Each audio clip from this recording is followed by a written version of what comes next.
আসসালামু আলাইকুম রহমতুল্লাহি ওবারাকাতুহ। এই যে ধানমন্ডি ৩২-এ যে ঘটনাটা ঘটলো এবং যেভাবে ধানমন্ডি ৩২-কে আসলে কুড়িয়ে দেওয়া হলো, এর পরিণতি আসলে কি হবে, এই ভিডিওতে আসলে কিছু গুরুত্বপূর্ণ কথা বলবো। প্রত্যেককে ভিডিওটা সম্পূর্ণ দেখার অনুরোধ জানাচ্ছি এবং সম্পূর্ণ ভিডিও দেখে তারপর কমেন্ট করার অনুরোধ জানাচ্ছি। প্রথমে আসি, ধানমন্ডি ৩২-এ যে ঘটনাটা ঘটলো, এই ঘটনার আসলে প্রেক্ষাপট কেন তৈরি হলো এবং এই ঘটনাগুলো আসলে কেন ঘটতেছে সেটা একটু বিশ্লেষণ করা দরকার। তারপর আসলে এর পরিণতি কি হবে সেটা বিশ্লেষণ করব। আল্লাহ তাআলা যখন ফেরেশতাদের কাছে বললেন যে মানুষ সৃষ্টি করতে চাই, তখন এক যুগে ফেরেশতারা কিন্তু আল্লাহ তাআলাকে বলেছিল যে আমরাই তো আছি আপনার ইবাদত করার জন্য, তাহলে মানুষ সৃষ্টি করার দরকারটা কি? এবং তারা ফিতনা ফাসাদ তৈরি করবে, পৃথিবীতে অরাজকতা তৈরি করবে, বিশৃঙ্খলতা তৈরি করবে। আল্লাহ তাআলা শুধুমাত্র বলেছেন যে মানুষ তৈরি করবেন, আর ফেরেশতারা অ্যাডভান্সভাবে চিন্তা করলো যে এরা ফিতনা ফাসাদ তৈরি করবে। এখন আল্লাহ তাআলা কিন্তু মানুষ কি করবে সেটা বলেননি, এবং কি আল্লাহ ছাড়া অন্য কেউ জানারও কথা না। কিন্তু ফেরেশতারা কেন বলল যে এরা ফিতনা ফাসাদ তৈরি করবে? কারণ আল্লাহ তাআলা যতগুলো সৃষ্টি তৈরি করেছেন একমাত্র জিন এবং ইনসান, এই দুইটা জাতি ছাড়া আর প্রত্যেককে ইচ্ছা স্বাধীন করেননি, আর মানুষকে ইচ্ছা স্বাধীন করবেন। এটা বুঝার কারণে ফেরেশতারা কিন্তু বলেছিল যে তারা ফিতনা ফাসাদ তৈরি করবে। মানুষ ইচ্ছা স্বাধীন হলে যা ইচ্ছা তা করতে পারে, আর সেটা ফেরেশতারাও কিন্তু বুঝেছিল। এবার আসি যে এই প্রেক্ষাপটটা আসলে কেন তৈরি হলো। বিগত আওয়ামী লীগ সরকারের সময় যে কর্মকাণ্ডগুলো হয়েছে, এই কর্মকাণ্ডগুলোকে আসলে আওয়ামী লীগ যারা করতেন বা যারা আওয়ামী লীগ করেন তাদের কাছে আসলে খারাপ কোনো কিছু হয়েছে বলে মনে হয় না। কারণ তারা মনে করে যে আওয়ামী লীগ যা করেছে সব কিছু ঠিক করেছে। আর ক্ষমতায় থাকার সময় আসলে নিজের ভুল, নিজের অপরাধগুলো আসলে খুব কম দেখে, এবং মানুষের স্বভাব হচ্ছে নিজের অপরাধকে আসলে যখন কেউ চ্যালেঞ্জ করে বা অপরাধের কথা বলে তখন সে ওকালতি শুরু করে নিজেকে প্রেস দাবি করার জন্য। মানে সত্যটা তখন সে দেখতে চায় না। আবার যখন নিজের উপর অন্যায় হয় তখন কিন্তু মানুষ সত্যটা পরিপূর্ণভাবে দেখতে পায়। এখন এই ধানমন্ডি ৩২টা আসলে ভেঙে ফেলার কারণটা কি? এই ধানমন্ডি ৩২ কিন্তু আমাদের কাছে বা বাংলাদেশের মানুষের কাছে বা অনেকের কাছে এটা খুব একটা গুরুত্বপূর্ণ নয়, কিন্তু কিছু লোকের কাছে এই জায়গাটা অত্যন্ত গুরুত্বপূর্ণ। যেমন শেখ হাসিনা, শেখ রেহানা বা এই শেখ মুজিব যে পরিবারটা রয়েছে তাদের কাছে অবশ্যই এটা গুরুত্বপূর্ণ বা তাদের কাছে এটা আবেগের জায়গা। ঠিক এই জায়গাটা ভেঙে ফেলা বা মাটির সাথে গুঁড়িয়ে দেওয়া মূল উদ্দেশ্যটা হচ্ছে শেখ হাসিনা বা শেখ রেহানাকে মানে আন্তরিকভাবে কষ্ট দেওয়া। এটাই হচ্ছে মূল কথা। এখন এই প্রেক্ষাপটটা আসলে কেন তৈরি হলো? যখন খালেদা জিয়াকে ক্যান্টনমেন্টের বাড়ি থেকে আসলে বের করে দেওয়া হয় এবং সেই বাড়িটাকে আসলে আবাসিক ভবন হিসেবে বানানো হয়, ঠিক সেই সময় কিন্তু খালেদা জিয়া কেঁদেছিল বা খালেদা জিয়া কিন্তু আবেগে কান্না করেছিল। ঠিক ধানমন্ডি ৩২ যখন ভাঙা হচ্ছে তখনও কিন্তু শেখ হাসিনা অবশ্যই কেঁদেছে। এখন প্রশ্ন হচ্ছে, যখন খালেদা জিয়া কেঁদেছিল তখন আসলে শেখ হাসিনার মনে কী চলতেছিল, আর এখন যখন শেখ হাসিনা কান্না করছে তখন খালেদা জিয়ার মনে কী চলতেছে সেটা অবশ্যই তাদের অন্তরের বিষয়, আমরা জানি না। কিন্তু এটা বোঝা যাচ্ছে যে খালেদা জিয়া যেরকম কেঁদেছে শেখ হাসিনাও সেরকম কাঁদতেছে। আবার ক্যান্টনমেন্টের বাড়িতে খালেদা জিয়ারও স্মৃতি ছিল, যেমন শহীদ প্রেসিডেন্ট জিয়াউর রহমান সহ খালেদা জিয়া সেখানে ছিলেন, এবং জিয়া পরিবারের জন্য সেখানে অনেক আবেগের জায়গা ছিল। কিন্তু এই ধানমন্ডি ৩২ যে ভেঙেছে বা ভাঙতেছে, এটা জিয়া পরিবারের নির্দেশ হচ্ছে না, বা বাংলাদেশের অন্যান্য যে রাজনৈতিক দলগুলো রয়েছে তাদের নির্দেশ হচ্ছে না। এটা ইনকিলাব মঞ্চ নামে একটা গ্রুপ রয়েছে, তাদের নেতৃত্বে হচ্ছে, এবং এটার নেতৃত্ব কিন্তু কারা দিচ্ছে? পিনাকি ভট্টাচার্য বা সাংবাদিক ইলিয়াস, এই দুজনের নেতৃত্বে আসলে এটা হচ্ছে। এবং এই ঘটনাটার মূল উৎপত্তিটা হচ্ছে শেখ হাসিনার যে লাইভে আসার বক্তব্য, এই বক্তব্যটা ঘিরে। এই বাংলাদেশে 5ই আগস্টের আগে লক্ষ লক্ষ আওয়ামী লীগের কর্মী এবং অনেক ছাটুকার লোকদেরকে আমরা দেখেছি যে কেউ নাকি শেখ মুজিবুর রহমানের হত্যার পর থেকে আজ পর্যন্ত কেউ জুতা পড়েনি, কেউ ভাত খায় না, এরকম নানা রকম ভিডিও আমাদের সামনে এসেছে। বহুজন নিজের জুতা দিয়ে নিজের গালে বাড়ি দিচ্ছে। কত আবেগ ভালোবাসা আওয়ামী লীগ সরকার যখন ক্ষমতায় ছিল সেরকম অনেক কিছু দেখিয়েছে, কিন্তু বাস্তবতা কি? ধানমন্ডি 32 যখন ভেঙে ফেলা হচ্ছে তখন এই লক্ষ লক্ষ আবেগপরায়ণ এই আওয়ামী লীগের নেতাকর্মীরা এখন কোথায়?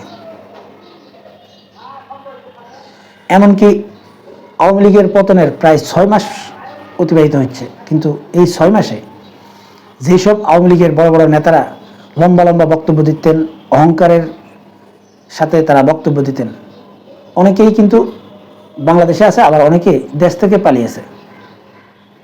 যারা পলাতক অবস্থায় আছে তারাও কিন্তু এখন এই আমরা যে চ্যানেলের মাধ্যমে কথা বলছি বা ইউটিউবের মাধ্যমে কথা বলছি, এই জাতীয় বক্তব্য তারা দেয় না। মানে তারা কিন্তু এখন সম্পূর্ণ চুপচাপ রয়েছে। হয়তো কিছু জায়গা থেকে 2-1 লোক কথা বলছে, কিন্তু তারাও ব্যালেন্স করে কথা বলছে। বাস্তবিক অর্থে মানুষ যখন ক্ষমতায় থাকে, যখন তার এরকম সুযোগ থাকে যে আমি এই কর্ম করলে আমার কোনো কিছু হবে না, সেই সময় মানুষ বহু কিছু দেখাতে পারে। কিন্তু যখন প্রতিকূল অবস্থায় থাকে, নিজের উপরে কিছুটা হলেও ক্ষতির আশঙ্কা রয়েছে, তখন কিন্তু তারা কিন্তু আর ওই জাতীয় বক্তব্য দেয় না। আওয়ামী লীগের সময় যখন যুদ্ধ অপরাধী ট্রাইব্যুনাল গঠন করা হয় এবং অনেককে 1971 সালের মুক্তিযুদ্ধের বিরোধিতাকারী হিসেবে ফাঁসির দণ্ড দেওয়া হয় বা ফাঁসির সাজা দেওয়া হয়, সেই বিচারকে নিয়ে আসলে অনেক প্রশ্ন ছিল।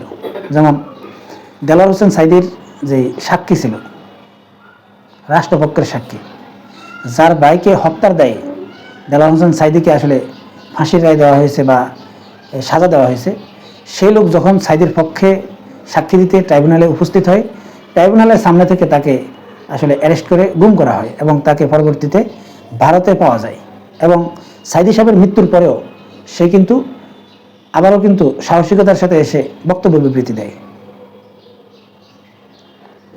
যেই সাক্ষীকে, সে একটা হিন্দু মানুষ, সে হিন্দু লোককে ট্রাইব্যুনালের সামনে থেকে ধরে নিয়ে যাওয়া হয় এবং তাকে ভারতের কারাগারে রাখা হয়, তাকে অনেক নির্যাতন নিপীড়নও করা হয়, সেরকম বক্তব্য তিনি দিয়েছেন। তারপরেও সাঈদী সাহেবের মৃত্যুর পর সে আবারও ভাষণ দেয়। এটাই হচ্ছে ভালোবাসা বা আবেগ, ওটাই হচ্ছে প্রকৃত পুরুষ এবং প্রকৃত সাহসী।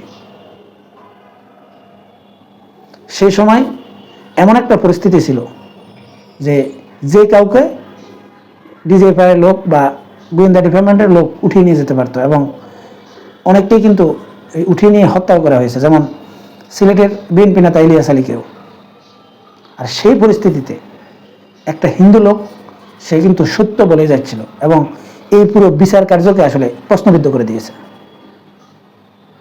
তাহলে সেই আওয়ামী লীগের লোকগুলো কোথায়, যারা আসলে এই লম্বা লম্বা আবেগের বক্তব্য দিয়েছে?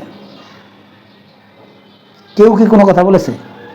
এখন পর্যন্ত আমি আওয়ামী লীগের অনেকগুলো পেজে আসলে ঢুকেছি যে আওয়ামী লীগের পক্ষ থেকে আসলে কি বলা হয়, মানে সেরকম আবেগপরায়ণ কোনো লোককে আমি দেখিনি। হয়তো যারা ইউটিউব চ্যানেল করে এরা কিছু কথা বলেছে, কিন্তু আওয়ামী লীগের সেই বড় বড় নেতাদের মধ্যে যারা আসলে আওয়ামী লীগ সরকারের সময় প্রচণ্ড ক্ষমতা দেখাতো, নিজেকে বিশাল কিছু মনে করত, তারা কেউ কোনো বক্তব্য দেয়নি এখন পর্যন্ত।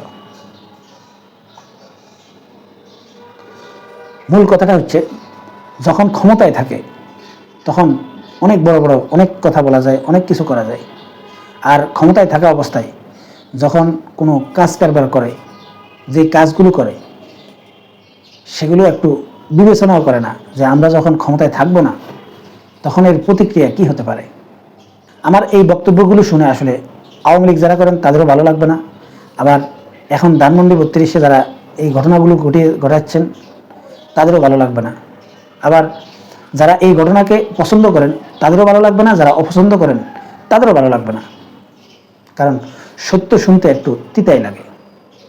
আওয়ামী লীগের সময় যখন দেলোয়ার হোসেন সাঈদীকে ফাঁসির রায় দেওয়া হয়, তখন জামাত শিবিরের লোক যখন রাস্তায় বের হয় তখন তাদেরকে এলোপাতাড়ি গুলি করে হত্যা করা হয়। এবং সেই সময় সেই কাজটাকে যারা আওয়ামী লীগ করতো তারা বৈধ মনে করত। এবং এই যে যুদ্ধাপরাধীর যে বিচারটা করা হচ্ছে সেটাকেও এখনও আওয়ামী লীগের যারা কট্টরপন্থী তারা বৈধ মনে করেন। কিন্তু বাস্তবতা হচ্ছে যে বিচার কাজটা করা হয়েছে, এটা কি স্বাধীনতার বিরোধিতা করার জন্য বিচার কাজ করা হয়েছে? না, সেটা করা হয়নি।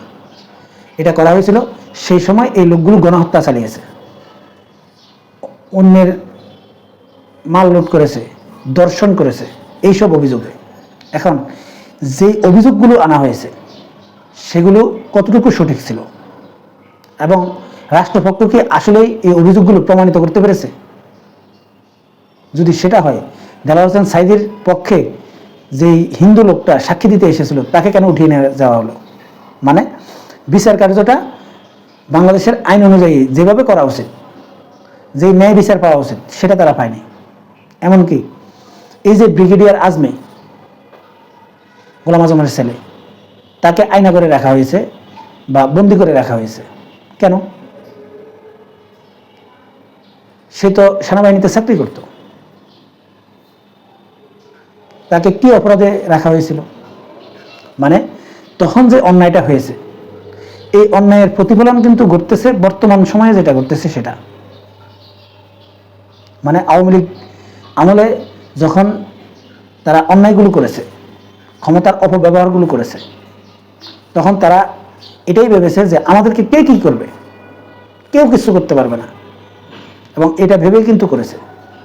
আর 5 আগস্টের পর সেম লোক, সেম ক্ষমতা, সেম সব কিছু, শুধুমাত্র প্রশাসন যখন উল্টে গিয়েছে এবং এই ক্ষমতার চেয়ারটা যখন উল্টে গিয়েছে তখন কিন্তু পরিস্থিতি ভিন্ন। মানে হচ্ছে আমরা যখন ক্ষমতা পাই তখন আমরা কেউ কোনো কিছু মনে রাখার চেষ্টা করি না। এটাই হচ্ছে মূল বাস্তবতা। এবার আসি, এই যে ধানমন্ডি 32কে গুড়িয়ে দেওয়া হচ্ছে এবং আওয়ামী লীগ নেতা কর্মীদেরকে আসলে যেখানে পাওয়া যাচ্ছে সেখানে মারধর করা হচ্ছে। যে মেয়র হানিফের বাড়িও নাকি ভেঙে ফেলা হয়েছে এবং আওয়ামী লীগের আরও কয়েকজন নেতারও বাড়ি ভেঙে ফেলা হচ্ছে এবং আওয়ামী লীগ নেতাদেরকে এখন মারা পিটানো এটা কোনো অপরাধের মধ্যে পড়ে না। যেমন আওয়ামী লীগের সময় কেউ ছাত্র শিবির করলে তাদেরকে মেরে ফেলা, তাদেরকে এই পিটানো, এগুলো কোনো অপরাধের মধ্যে পড়তো না। এমনকি এগুলো নিয়ে এই মামলাও হতো না। এখন সেম অবস্থায় রয়েছে আওয়ামী লীগ, তাদেরকে মেরে ফেললে কোনো মামলা হয় না, কেউ মামলা নেয় না, আর এটা অপরাধ হিসেবেও মনে করা হয় না। এই যে ঘটনাগুলো যে ঘটতেছে এটার পরিণতি আসলে কি হবে এবং শেষ পর্যন্ত এর পরিণতি কি হতে যাচ্ছে সেটা এখন বিস্তারিতভাবে ব্যাখ্যা করার চেষ্টা করব। রাসূলুল্লাহ সাল্লাল্লাহু আলাইহি ওয়াসাল্লাম যখন মক্কায় জন্মগ্রহণ করেন এবং তিনি যখন বড় হন সেই সমাজের পরিস্থিতি আসলে কেমন ছিল সেটা একটু বিশ্লেষণ করি, তাহলে বুঝতে পারবেন যে এটার পরিণতি কি হবে। তৎকালীন আমলে আসলে কোনো রাষ্ট্র ছিল না, তখন একটা গোত্র হিসাব করতো, মানে বংশ। আর বাংলাদেশেও এখনো অনেকগুলো গ্রাম রয়েছে, দেখবেন মাঝে মাঝে আপনারা শুনতে পারবেন এই গ্রামের সাথে ওই অমুক গ্রামের মানুষের মারামারি লেগেছে। আসলে ন্যায় কোনটা অন্যায় কোনটা এটা দেখার বিষয় না, বিষয়টা হচ্ছে আমার গ্রামের সাথে অন্য গ্রামের সাথে মারামারি হবে। এই জাতীয় ঘটনা এখনো বাংলাদেশে কিছু কিছু জায়গায় আছে। সেসব জায়গাগুলোতে এখনো সভ্যতার যে ছোঁয়াটা এটা লাগেনি। ঠিক আল্লাহ রসুল যখন জন্মগ্রহণ করেন সেই সময় এই মক্কায় গোত্র সিস্টেম এরকম একটা দ্বন্দ্ব ছিল, এই গোত্রের সাথে এই গোত্রের দ্বন্দ্ব। এখন এই দ্বন্দ্ব করতে গিয়ে তারা যখন যুদ্ধ বাজাতো তখন যুদ্ধের মাঠে যাওয়ার আগে তার সন্তানকে বলে যেত যে আমি যদি এই যুদ্ধে মারা যাই আমার হত্যার প্রতিশোধ তোরা নিবি, মানে এরকম একটা ওসিয়ত করে যেত। এবং তারা সব সময় এই যুদ্ধে লিপ্তই থাকতো, এই গ্রুপের সাথে এই গ্রুপ, এই বংশের সাথে এই বংশ। কিন্তু রাসূলুল্লাহ সাল্লাল্লাহু আলাইহি ওয়াসাল্লাম এই প্রেক্ষাপটটাকে পাল্টে দিয়েছেন এবং এই যে প্রতিহিংসা পরায়ণতার যেই দ্বন্দ্ব সেই দ্বন্দ্বটাকে আসলে সমূলে উৎখাত করে দিয়েছেন এবং এই অবস্থার পরিবর্তন ঘটিয়েছিলেন মানবতার ফেরিওয়ালা হযরত মুহাম্মদ মুস্তাফা সাল্লাল্লাহু আলাইহি ওয়াসাল্লাম। এখন আমরা প্রত্যেকে নিজেদেরকে আসলে মুসলিম দাবি করি, হয়তো আমাদের মধ্যে আসলে মতানৈক্য রয়েছে, আমরা কেউ এই দল করি বা কেউ ওই দল করি, কিন্তু আমরা যদি আসলে সত্যিকার অর্থে মুসলিম হই এবং একটা মুসলমানের সবচাইতে বড় চিন্তাটা থাকবে কি মৃত্যুর পরের জীবনটা। কারণ যদি আপনি ইমানদার হন এবং বুঝে শুনে যদি ইমান আনেন, তাহলে দুনিয়ার জীবনটা আপনার জন্য একটা জেলখানা মনে করতে হবে। এটা একটা পরীক্ষার জায়গা, মানে আমরা এখানে পরীক্ষা দিতে এসেছি এবং পরীক্ষার ফলাফলটা আমাদের মৃত্যুর পর আল্লাহ তাআলা স্বয়ং নিজে নেবেন। এখন আমরা যে এই পরীক্ষায় উত্তীর্ণ হব, আমাদের সামনে আল্লাহ তাআলা ক্ষমতা দিয়ে আমাদেরকে পরীক্ষা করবেন, ক্ষমতা নিয়ে পরীক্ষা করবেন, কাউকে টাকা দিয়ে পরীক্ষা করবেন, কাউকে টাকা না দিয়ে পরীক্ষা করবেন। এটাই হচ্ছে বুঝে শুনে ইমান। আর ইমানের মূল স্তম্ভটা এটা, যে আপনাকে এটা মনে করতে হবে যে এটা আমার একটা পরীক্ষার জায়গা, আমি এখানে পরীক্ষা দিতে এসেছি, এখানে আমার সব কিছুই আমার উপরে চাপানো হবে, রোগ শোক সব কিছু ক্ষমতা দিয়ে দেখা হবে, ক্ষমতা নিয়েও দেখা হবে। তাহলে আমরা এখানে পরীক্ষা দিতে হবে। আর একজন মুসলমানের আদর্শ কোনটা হবে, রাসূলুল্লাহ সাল্লাল্লাহু আলাইহি ওয়াসাল্লাম যেটা আমাদেরকে শিখিয়েছেন, উনি যে আদর্শ লালন করতেন সেটা আমাদের আদর্শ হতে হবে যদি আপনি ইমানদার দাবি করেন। এখন রাসূলুল্লাহ সাল্লাল্লাহু আলাইহি ওয়াসাল্লাম সেই সময় এই যে গোত্রকেন্দ্রিক যে দ্বন্দ্ব, এই দ্বন্দ্বকে আসলে তিনি সমূলে নির্মূল করে দিয়েছেন এবং প্রত্যেকটা মুসলমানকে, ইমানদারকে একে অন্যের ভাই হিসাবে আখ্যায়িত করেছেন। এখন আমরা কি করছি, আওয়ামী লীগের সময় আওয়ামী লীগ মারাত্মক ধরনের কিছু অপরাধ করেছে, কিন্তু এই অপরাধের বিরুদ্ধে পুরো বাংলাদেশের একটা জনগণের একটা ক্ষোভ ছিল। আর এই ছাত্র জনতা যখন আন্দোলনের ডাক দেয়, সেই ক্ষোভটা মানুষ আসলে বিস্ফোরিত করেছে। আর এই কারণে 5ই আগস্টের জন্ম নিয়েছে। এখন এই যে 5ই আগস্টের পরে যে আওয়ামী লীগ যে কাজগুলো করেছে, তার চাইতে যদি বেশি আমরা করে থাকি, তাহলে কি আসলে এটা সমাধান হলো? যেমন বাংলাদেশে সাংবাদিক ইলিয়াস হোসেন, পিনাকি ভট্টাচার্য এবং সাংবাদিক কনক সারোয়ার, এই 3টা লোককে আসলে অনেকেই ভালোবাসেন। যেমন আমি যখন এখন ইউটিউবে কথা বলি, আমাকেও অনেকে ভালোবাসেন, কিন্তু এই সাংবাদিক ইলিয়াস, পিনাকি এবং কনক সারোয়ারকে কিছু লোক এমনভাবে ভালোবাসেন যে এই সাংবাদিক ইলিয়াস, পিনাকি ভট্টাচার্য এবং কনক সারোয়ার কোনো ভুল করতে পারে না, তারা যা কিছু করে সব সঠিক। আমি ব্যক্তিগতভাবে এই 3টা ব্যক্তিকে অত্যন্ত ভালোবাসি। বিশেষ করে এই সাংবাদিক ইলিয়াস হোসেনকে আমি ব্যক্তিগতভাবে ভালোবাসি শুধু একটা কারণে, সে মানুষ হিসেবে তার ভুল থাকবেই, কিন্তু বাস্তবিকতা সে সৎ। এই ইলিয়াসের বিবেকের কাছে যেটাকে সঠিক মনে হয় সে সেটাই করার চেষ্টা করে এবং সে কোনো অর্থের লোভে কখনো পড়বে না, এটা আমি নিশ্চিত আপনাদেরকে বলতে পারি। কিন্তু সাংবাদিক ইলিয়াস একজন মানুষ, বা এই পিনাকি ভট্টাচার্য একজন মানুষ, বা সাংবাদিক কনক সারোয়ার একজন মানুষ, আর মানুষ মাত্রই ভুল থাকবে। এখন এরা যা কিছু বলবে সব কিছু যে সঠিক হবে আপনি সেটা কেন মনে করবেন?